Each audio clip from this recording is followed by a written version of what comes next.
Hello, leaders of the world. Welcome to Spread Love in Organizations, a podcast for purpose-driven healthcare leaders striving to make life better around the world by leading their teams with genuine care, servant leadership, and love. I'm Naji, your host for this special episode in partnership with SAP Business School and its specialized masters in pharma and biotech management. I'm joined today by Jessica Leygues, General Secretary of Women's Cancer Institute.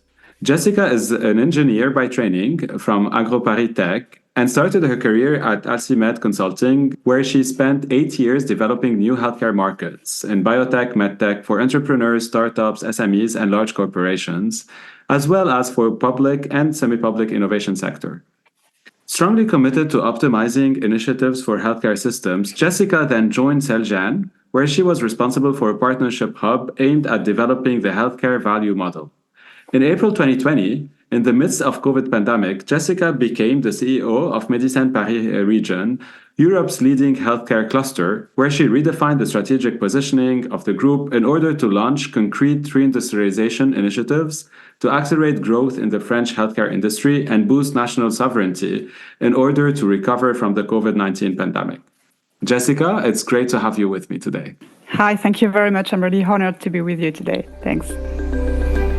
Can you first tell us more about your personal story, Jessica, from engineering to redefining healthcare at a national level in France? What's behind this inspiring journey?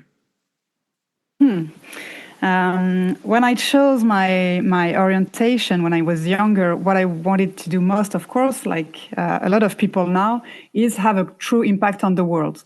So when I chose the life sciences path with this AgroParis Tech engineering school, I truly believed what we would focus on would be sustainability and so on. But at that time, it was still really focused on productivity, and the values were not the ones I was looking for. So at the end of this higher education background, I really didn't know what to do to be the most useful as possible. So I started as a consultant in the biotech sector, and it was really interesting because I had the opportunity to work with entrepreneurs, with institution leaders, with healthcare authorities, with industrial companies. So it gave me a sense of where you could have impact and where to start when you want to truly spread values from within organizations. And it was really inspiring to see that in France, that there's a lot of experimentations and people, organizations that want to change the system.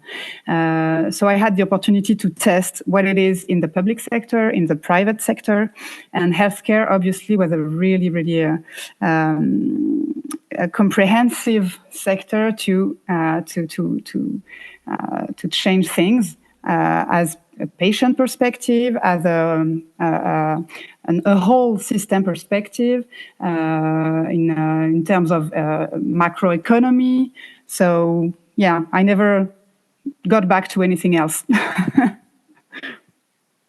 So it's through this incredible diverse experience, right? You talked about consulting, you've done biotech, you've done pharma, you've done government, nonprofit now.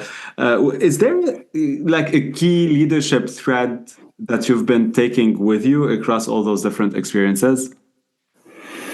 Yeah, I would say there are many key learnings that I got along the way. And maybe to start, what is really important for me is where you can have the most impact is not necessarily when there's 300 people in the room. And this is what I learned going from a big group to a 30 people team when I was leading the Médecins Paris region bio cluster. What struck me is that when you have one-on-one discussions or really, really small teams way of working and thinking, this is, at least for me, and this is maybe a way of thinking and working, this is easier maybe sometimes to have a power to change lives and to influence people, to have the opportunity to really work on profound and deep change in people's life, way of thinking and way of working. So I would say today, it's even stronger for me because we are beginning from the start, a whole new project. This Women's Cancer Institute, it's from scratch. It doesn't exist yet. So I'm building a whole new team now. And this is a great opportunity to me to have the opportunity to really work on personal life and professional life balance, for instance, and truly get to know people, to get the best of them and to help them get bigger and bigger in a federative project. So this is really something important for me. I meet a lot of people that think managing more and more people is an achievement, is an objective, but that's not my objective anymore.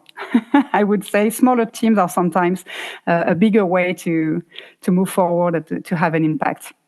So I want to go there. I want to go on two things. First, if you can tell us what you're trying to achieve in the Women's Cancer Institute. As you said, you're just starting, so I would love to for our audience to learn more about it. And from there, tell us how you're thinking about building your team. What are you looking for while hiring people? How do you build your team for you to be able to achieve the purpose of this institute? I would say it's all about values, but maybe I shouldn't say that too loud because in France, it's all about the curriculum vitae and your background and your degrees and so on. But actually, when I look at CVs, I barely look at the higher education background. I look at what people do in their personal lives, their engagement, and so on. And this gave me a sense of what they are, what they truly are. So again, I'm not saying it's what everyone should do or it's enough, but that's where I start. And for me, it's really important. And now we are starting this new team, and really, they just arrived a few days ago. So I will tell you in a while if it's working. But this is really all about values and share an objective, a common objective. And another thing really important, I think, is it's quite obvious, you'll tell me, but fight for what you believe in. And I know sometimes it can be really, really harsh because there are so many struggles, so many big challenges we are facing now, and we are all feeling guilty because sometimes we are not able to go to 100% of what we would like to put in place. If we think about environment, for instance, we are not all able to change 100% of our lifestyles.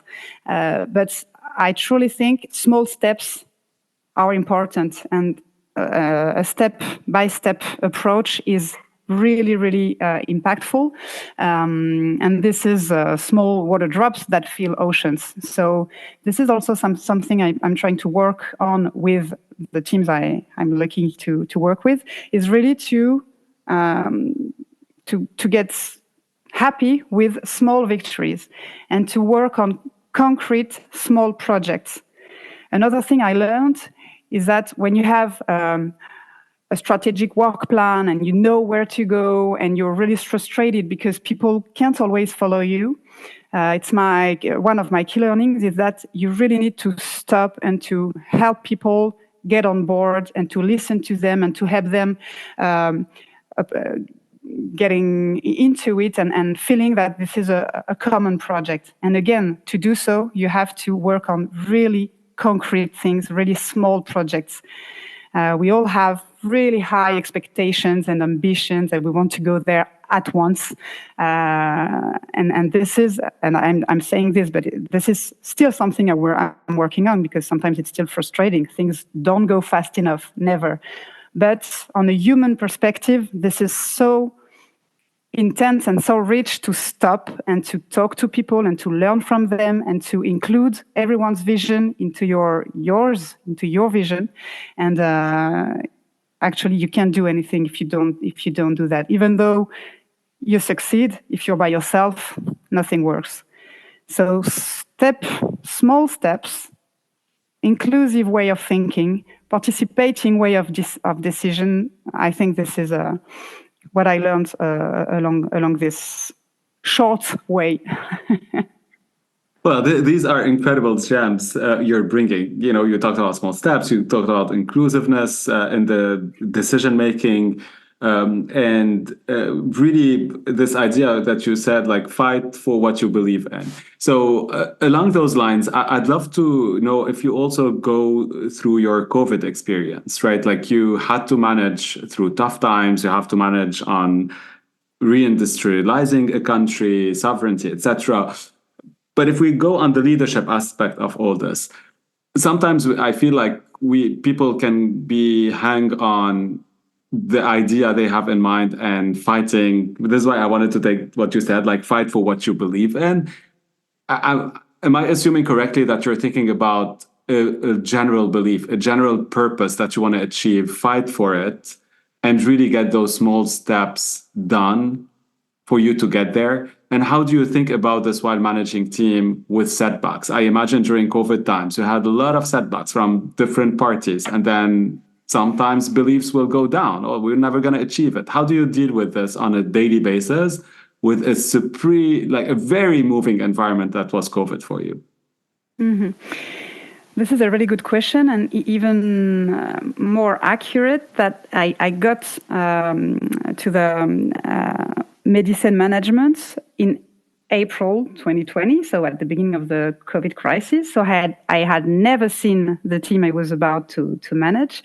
And as you said, in a really moving and challenging environment where needs and expectations were just crazy from every part. But even though external issues and challenges and business model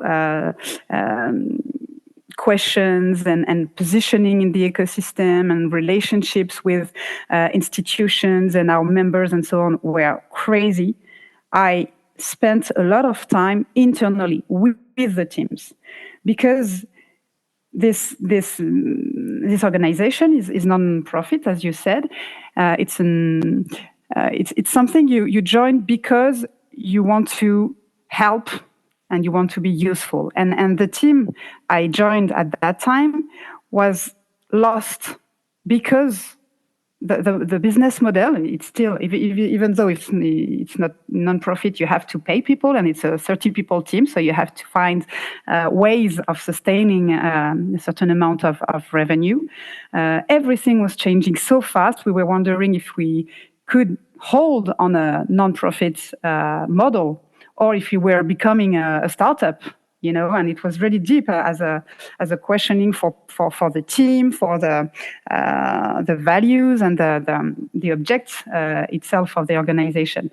And to me, it was really important to spend more than half of my time with the team to understand how we could build something that would be really differentiating and impactful on the outside. And this was at the time quite new, because all people that preceded me didn't choose this way of working. They didn't spend much time inside, so it was new, and we built values. We built what we wanted to do with this organization, and I think this is what really explains what we were able to achieve over the next years, and during the COVID crisis, during which we had to understand a few thousand of players, expectations, and so on, and find the best compromises and solutions to help the whole ecosystem to grow. So again, what helped me is listening to these guys. They were really different people, of course, coming from different areas, and younger and older and so on.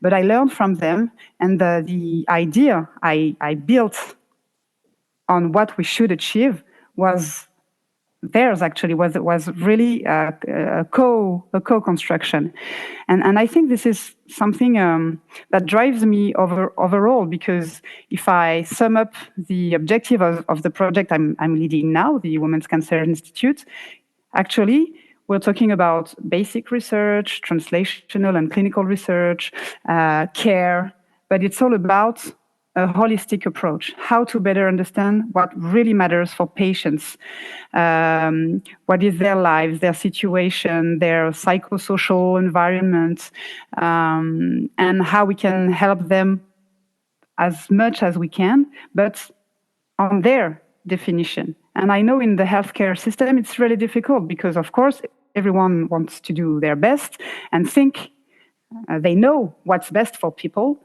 but it's not always what we think. So it's all about including patient feedback to build really personalized answers to every individual. And this is why this project is so important to me, and this is why we called it the Women's Cancers Institute. It's not the Breast and Gynecological Cancers Institute. It's all about people, in this case, women. But this is really, again, a matter of connecting to people, listening to their needs, and co-building what we can achieve with them. Not thinking what we know and what we think is better than theirs. I love it, and I'm sure you will have a tremendous impact that is needed for patients and women specifically within this institute. It's so important, and I totally relate to what you said. Like several times we think we know what others want versus actually listening and hearing what people want and act on it. So I love that it's the core and heart of what you will be doing. Jessica, I want to go now and give you a word, and I would love a reaction to it. The first one is leadership.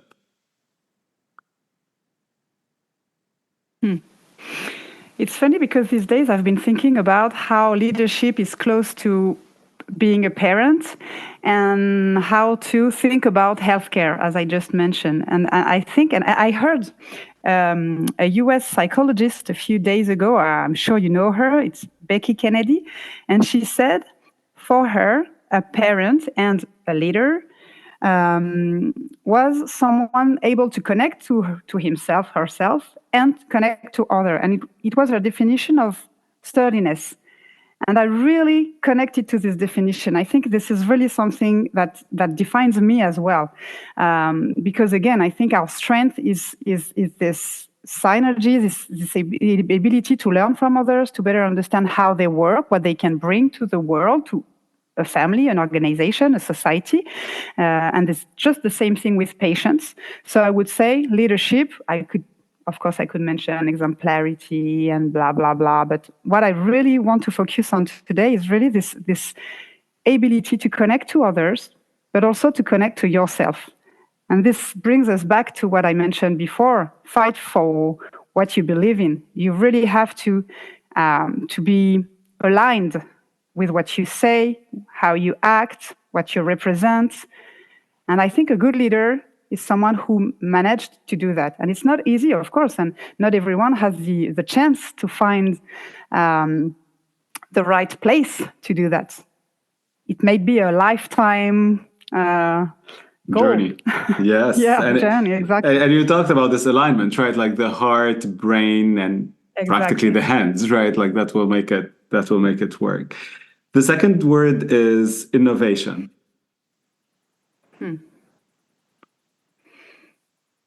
I could spend days on this word because definition is different from one context to another. I think I will repeat myself, but for me, how translate discoveries into progress? It's what we are looking for when we talk about innovation, and it's all about, again, including the users into the whole process of innovation. There are people with really bright minds and good ideas and the best intentions in the world that develop solutions without including the potential users. And we see that a lot in healthcare and specifically in digital healthcare solutions. And it has been a really strong fight for me when I was leading the medicine bio cluster, because, it doesn't work much when you don't work with people for these same people. So I would say it's all about co-construction and the ability, again, to connect and to understand what are the true unmet needs. Sounds obvious, but we see every day that easy. Even in 2024, it's really not easy. I fully agree. And it's like less co-construction these days than building together. But you're here. This is why we're here, right? This is why we have leaders like you and several of us trying to make it work.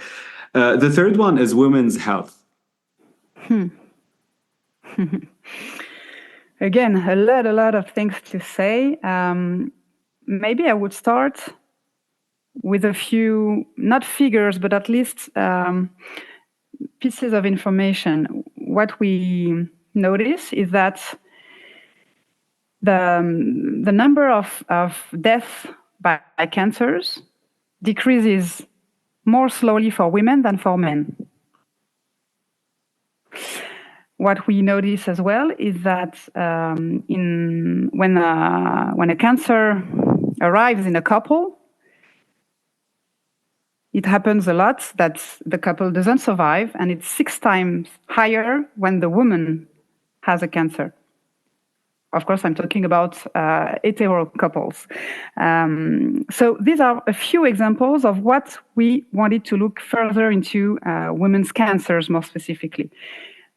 If I go back to women's health more broadly, there are cultural challenges, from the design of clinical trials to the way we look at symptoms of a disease, the way we look at the pathology, how you use treatments. Everything is based mainly on men tests. We know much better how a man reacts to a stroke or any a high number of not funny events. So this is a lack of chance for women because they die more, because we are not able to help them as fast as we do for men. So this is, again, something we have to tackle. And I don't know the exact figures over the world, but in France, it's really, really high. There are cultural reasons. There are factual reasons. I mean, even from the preclinical tests on mouse models, it's male models we use most of the time. So we would have to change a lot of things. And we have a lot of examples also of things that are moving quite slowly, but still they are moving. If we talk about endometriose, I don't know how to say that in English. For years and years, we thought that women were just complaining about usual stuff. And it's quite recent that we realized maybe it wasn't only that. So this is really a way of looking at things. And again, now this topic is on the table. I can see everyone is looking into it, and I'm sure things will be able to evolve more efficiently than other topics. When you think about the fact that a few decades ago, we thought babies didn't hurt. Yeah. It's just crazy when you think about that now. Okay, but at that time, it wasn't. So we have to change the way we think, the way we look at it. It's really a cultural matter. And this is why this Women's Cancer Institute is quite a comprehensive project, because it involves as well prevention, health literacy, the way we tackle fake news. So it's really a broad approach. It's not only about how to better understand the cancer development and the spatio-temporal evolution of tumors, for instance. It's not only that. It's really much broader, because we have to change the way we think and the way we act, even though we don't realize it at all. Yes, and I love how you're framing it, right? It's really a social change that you will be acting and that we all need to act on, versus just gathering data or fixing a disease. It's beyond that. It's really the way we look and think about things. And it's interesting, not to open the very hot topic of AI these days, but obviously, as you said, like, everything is based out of data for white male of a certain age, right? I'll stop there. I don't know if you want to... Yes. I was just about to mention that, again, AI, there are a lot of hurdles to be able to make the most of it. And in France particularly, and we were talking about social issues and cultural issues, that could be another dedicated podcast, so I won't be long on this matter. But again, understanding what what people fear about it would be really helpful to unlock a lot of things in France, at least. Because when you see that people are able to share their data on any channel, social media, and so on, but as soon as you talk about health, nothing is possible. I think we haven't tackled the issue the right way yet. The fourth word is spread love in organizations.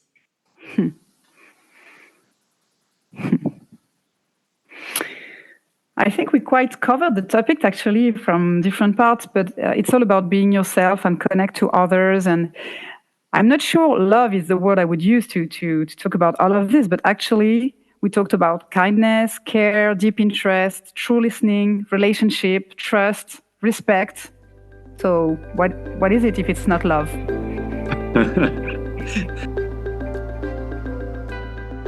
Any final word of wisdom for healthcare leaders around the world? What comes to me first is the Pareto distribution. Another thing I had to struggle with and to get over my frustration about was the fact that you cannot bring everyone with you at once. And actually, it's not a problem. If you think about the 20% of early adopters and people that will be able to follow and to try and to experiment, and then build on success stories, that's actually a quite good way to go. And for healthcare, I would say it's also the way to do, because there are so many difficulties in the global healthcare systems in terms of time, in terms of sense, crisis for different healthcare professionals types. And I would say work, experiment on what you truly believe in on a team scale, on a hospital scale, and then being able to show how it works and how you can spread it. I think this is always something to try and go by, even though it's still frustrating on a day-to-day basis for me. So I'm more saying that to myself, actually. Several times what we preach, we are applying it and trying hard to apply it for ourselves. So well, thank you so much again, Jessica, for being with me today and this incredible chat. Thank you for listening to me, and I hope it was useful, and I'll be happy to hear the hundreds of people you interviewed, and please continue doing what you do, because this is so important. Well, thank you so much. It will be beneficial for several of us listening to it. So thank you again. Thank you all for listening to Spread Love in Organization podcast. More episodes in partnership with the SAP Business School are available on SpreadLoveIO.com or wherever you listen to podcasts. Follow Spread Love in Organizations and spread the word around you to inspire others and amplify this movement our world so desperately needs.